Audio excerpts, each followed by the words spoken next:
السلام الله عليكم ورحمة الله تعالى وبركاته. كلنتي وعنو وناكسن داوديال كسو دوادا برنامج كالصومالية اي سياسة دا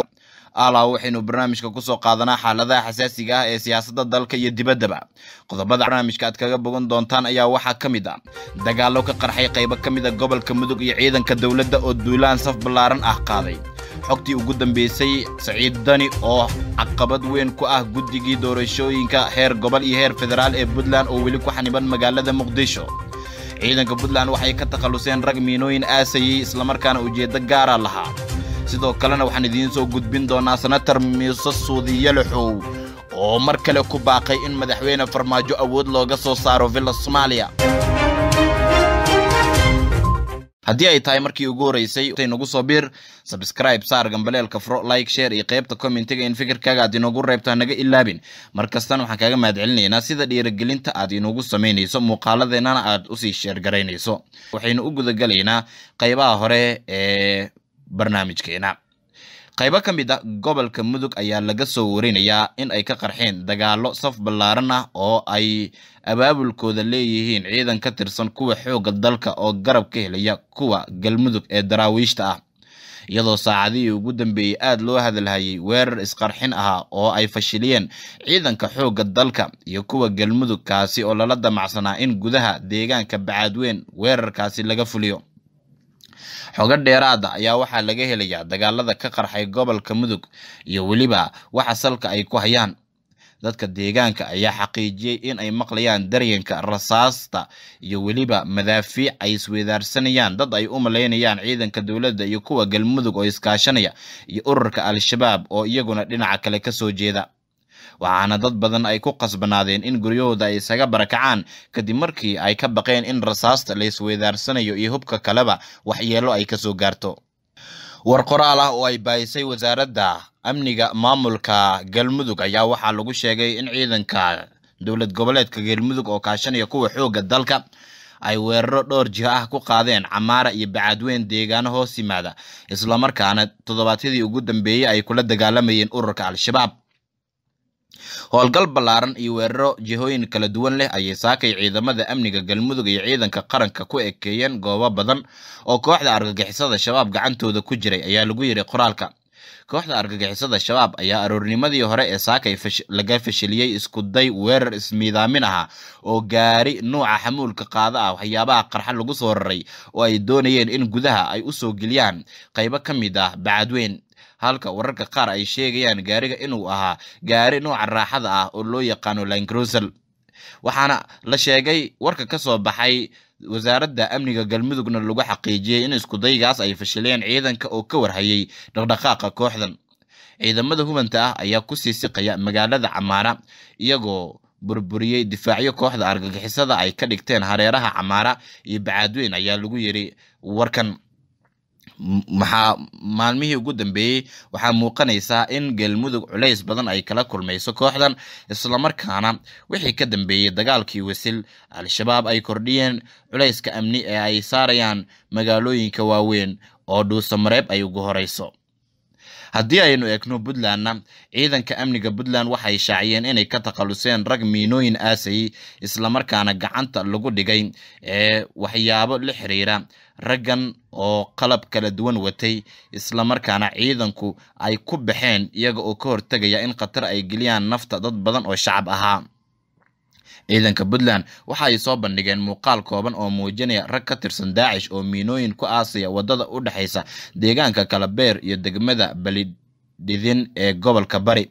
ciidanka ammaanka Puntland ee PSF-ta magacooda loo soo gaabiyo ayaa waxa ay soo bandhigeen muuqaal nin u dhashay wadanka Ethiopia oo muuqaal ka duubaya nin kale oo Ethiopian xilligaasna miina ku aasaya wadada ay ku soo wajahnaayeen ciidamo ka tirsan kuwa difaaca Puntland.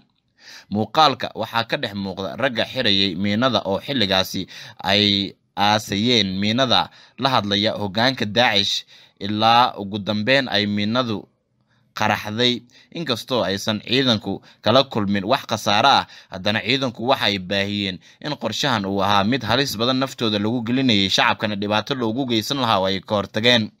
ugu dambeyn ciidanka ayaa qaaday howlgal ballaaran oo ay ku toogteen kooxdii miinooyinka aasayay iyagoona gacanta kusoo dhigay macluumaad ay ka mid yihiin kaamiradii ay xogta ku duubayeen iyo agabkii kale ee ay wateen si baaritaano tixraac ah loogu sameeyo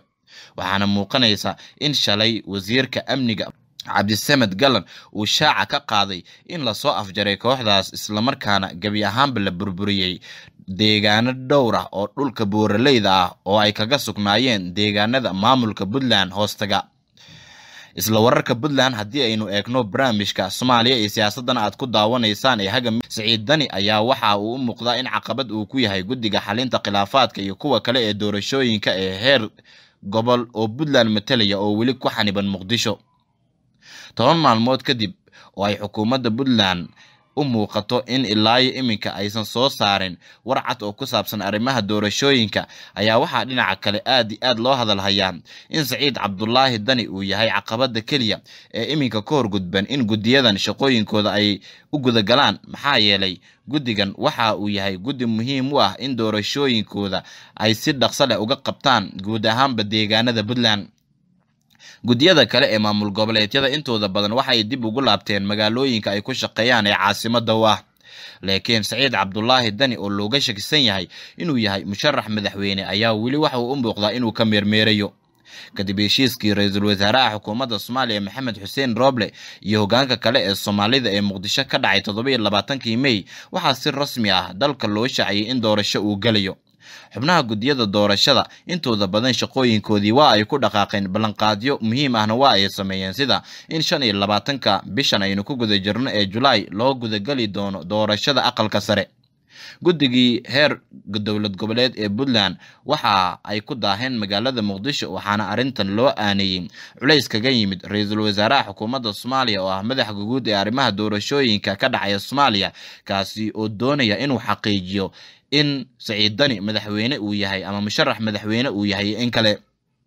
xog hoose oo soo baxaysa ayaa sheegaysa in Roble uu sheegay gudiyada inaysan shaqo bilaabi karin ilaa madaxweyne Siciid Cabdullaahi Dani uu ka cadeeyo mowqifkiisa ku aadan in doorashada uu u taagan yahay in kale haddii Siciid Dani ra'iisul wasaare Roble uu la wadaago in mowqifkiisa uu cad yahay isla markaana musharax madaxweyne uu yahay waxa laga wareejin doonaa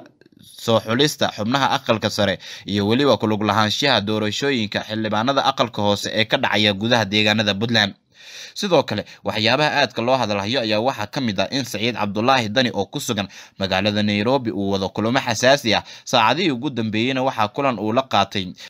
gudoomiyaha dowlad goboleedka Gaarisa ee waqooyi bari Kenya Cali Bunow Qorane labadooduba maysan baahin waxyaabaha dhab ahaan ay ka wada hadleen asaate waxa ay bogogooda Facebook ku shaaciyeen in ay kulmeen Cali Bunow Qorane gudoomiyaha ismaamulka Gaarisa ayaa isagu sheegay inay ka wada hadleen isaga iyo Siciid Dani arin la xiriirta guud ahaanba geeska Afrika taasi oo uusan bayaan ka bixin Senator Muuse Suudi Yelxow oo ka mid ah senatarada ka soo jeeda magaalada Muqdisho ayaa mar kale ku baaqay in awood looga saaro madaxweyne Farmaajo villa Soomaaliya senatorka oo ka hadlayay munaasabad ka dhacday magaalada Muqdisho ayaa sheegay in marnaba uusan aaminsaneyn in madaxweyne Farmaajo xitaa haddii looga adkaado doorashada codad badan uusan ka bixi doonin villa Soomaaliya ilaa xoog looga saara mooyee wuxuu ku adeeyay madaxweyne Farmaajo in uu yahay nin sharciga ku tumanaya isla markaana marba marka ka dambaysa doonaya in uu villada iska sii fadhiyo taasi oo aan suuragal ahayn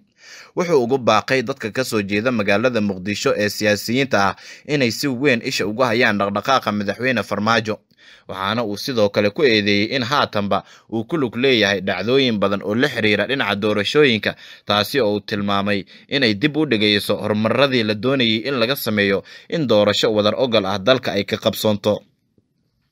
Senator Muuse Suudi Yelxow ayaa sheegay in madaxweyne Farmaajo dhowr jeer oo hore uu isku dayay falal uu ku carqaladeynayo doorashooyinka hase ahaatee laga hortagay welina loo baahan yahay in aan laga seexan ee laga feejignaado dhagar kasta oo uu tilmaamay inay ka imaan karto dhinaca madaxweyne Farmaajo senatorka 4 sano ee madaxweyne Farmaajo villada uu joogay waxa uu ahaa mucaarad aad u weyn wuxuu tilmaamay dhinaca villa Soomaaliya inuusan aadin haba yaraatee maalina intii uu madaxweyne Farmaajo ku sugan yahay villa Soomaaliya. waxaa sidoo kale uu cadeeyay in maalin madaxweyne Farmaajo aqalka sare kala fadhi uu u furayay uu isagu geed isku aadiyay, taasi oo uu dareensiiyay in madaxweyne Farmaajo inuu arkaa uusan diyaar u ahayn. madaxweyne Farmaajo dadka naqdiya siyaasadiisa waxay u arkaan in mar walba caqabad uu ku yahay doorasho wadar ogol ah oo dalka ka dhacda, isla markaana mar walba weji gaar ah uu sameysanayo isagoo doonaya in doorashada isaga dib uu ugu soo baxo marka doorashooyinka madaxweynenimo la gaaro. guud ahaan waa naga intaa barnaamijka Soomaaliya ee siyaasadda.